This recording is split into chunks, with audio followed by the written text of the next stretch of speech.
For at dele et dokument eller en mappe med en anden person, er der også en anden mulighed.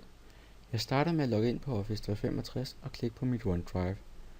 Sætter et lille flueben ud for det dokument eller den mappe, som jeg gerne vil dele, og klikker på Del.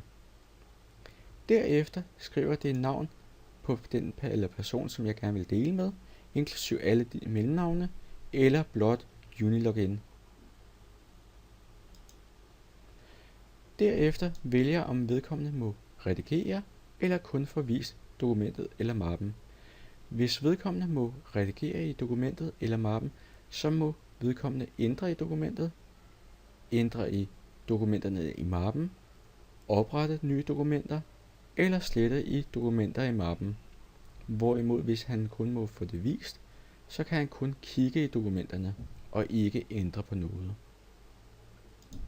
Skriver eventuelt en lille hilsen.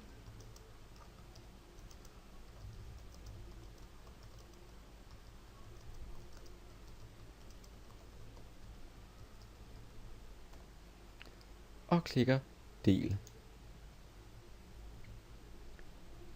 Mappen er nu delt.